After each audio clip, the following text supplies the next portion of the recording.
The old German shepherd, Pastor, sat motionless at the edge of the dry yard, his yellow eyes locked on the crumbling barn like it was alive with secrets. No bark, no growl, just a quiet intensity that prickled the skin. To anyone else, it was just an old dog staring off, maybe lost in memories. But to Thaddeus Bell, a lean, weathered man in his 60s with decades of hard living behind him, that silence meant something was seriously wrong. 10 miles from the nearest paved road, hours from town. Out here you paid attention when a dog stopped eating and stared down a ghost nobody else could see. Thaddeus wiped sweat from his brow, set his axe down, and stepped outside, boots crunching on the dry earth. "What's got you spooked, boy?" he asked softly. Pastor didn't even flick an ear. And that's when Thaddeus felt it, the cold prickling down his spine, that ancient warning that said, "You're being watched." He squatted next to the dog, following his gaze to the barn. The paint was long gone, the boards gray and splintered, one door hanging loose on rusted hinges. No cattle, no tools, just shadows. But tonight, it felt alive. Pastor's chest rose and fell in quick bursts, nose twitching. Then the faintest scratch, nails on wood, maybe fingernails, came from inside. Thaddeus instinctively reached for the knife at his belt. He hadn't needed it in years, but Pastor's unease stirred something deep inside him. This dog had faced down coyotes, bears, even a meth head with a shotgun, and never flinched. Now he trembled like a leaf in a storm. It started 2 weeks ago, Pastor restless at sunset, pacing, whining, staring at that barn like a man seeing ghosts. Thaddeus had thought maybe old age nightmares. But no, this wasn't madness. It was something else. Something no human could sense. The sun dipped below the horizon, painting the sky in blood-orange streaks. Shadows stretched long and crooked across the field. Pastor didn't drink, didn't move, just watched, waiting.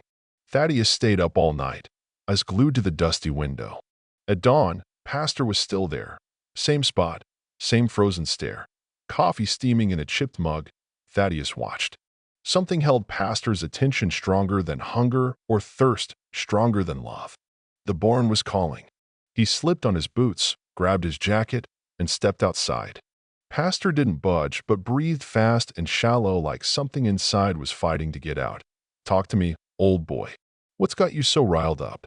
The dog whimpered low, not pain, but sorrow. It broke Thaddeus's heart. Pastor had been more than a dog, a family member, a companion through grief and cold, lonely nights after Martha passed. The barn creaked in the wind, a hollow warning rolling over the field.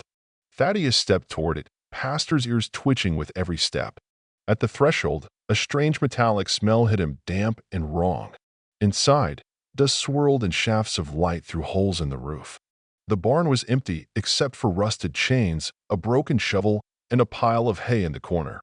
Then Thaddeus noticed a small patch of earth disturbed near the far wall. Fresh dirt, like someone had been digging. Beneath a layer of hay, he found a rusty iron hinge attached to a wooden panel. With a grunt, he pried it open, revealing a narrow hole beneath. Inside, something caught the light, a bright pink child's shoe, covered in dirt, tiny and out of place in this forgotten barn. Pastor barked sharply and growled, standing between Thaddeus and the darkness. "Who the hell brought a kid here?" Thaddeus whispered. The smell was worse than mildew, a sickening mix of damp and decay that raised the hairs on his neck. Back at the house, bourbon in hand, Thaddeus debated calling the sheriff. But how do you explain this? My dog's staring at a barn like it's haunted, and I found a kid's shoe in a hole. He'd sound crazy. That afternoon, a dusty blue sedan rolled up. A woman stepped out, mid-40s, tight bun, beige slacks, clipboard in hand. Charlene Marlowe, Child Services. She spoke of vague reports about transients passing through, possibly with kids. Thaddeus lied. No kids, no strangers, no problems. But Pastor growled low, eyes fixed on the barn's east side. There, behind a stack of hay bales, though it looked newer, different grain, modern nails. Thaddeus moved the hay to find fresh children's footprints in the dirt. His stomach churned. This wasn't random, it was recent. That night, he dug through old sheriff's files, finding a name that chilled him. Delilah Marks, 6 years old, missing since May. Red hair, pink shoes, last seen in a Walmart parking lot. He looked at Pastor. Tell me I'm wrong, boy. The dog just growled. Thaddeus set up a cot in the barn, shotgun ready, Pastor never leaving his side. At 3 a.m., scratching sounds behind the new wall. Faint breathing, whimpers, not animal, but a child. You don't need to be scared. I ain't here to hurt you, he whispered. After breaking through the panel, Thaddeus found a little girl, mud-caked and tear-streaked, curled in the dark. Pastor whimpered softly. The girl reached out to touch him. He's nice, she said. Yeah, damn right he is, Thaddeus replied, lowering the gun. Back at the house, wrapped in quilts, the girl, Kay, ate like she hadn't in days. She told a chilling story. The lady with the red hair made me stay. She had papers. Said my mom couldn't take care of me. She gave me juice. I woke up somewhere else. Charlene and a man named Ezra Crow were involved. Suddenly, a knock at the door. Ezra Crow himself. Thaddeus warned Kay to hide. Ezra's smile didn't reach his eyes. He claimed to be checking on the place, but Pastor growled like a beast ready to strike. When Ezra pressed, Thaddeus stood firm. Pastor's teeth bared. Jesse Ray, another accomplice, appeared from the truck. Shots rang out. Chaos erupted. Thaddeus's warning shot sent Jesse scrambling, Charlene diving behind the truck. Pastor chased them off. Inside, Kay cried, "Safe for now." Sheriff Mark Yates arrived, an old friend. Thaddeus showed him the hidden room, the pink shoe, the clues, except the mysterious coordinates he'd found in a crumpled note.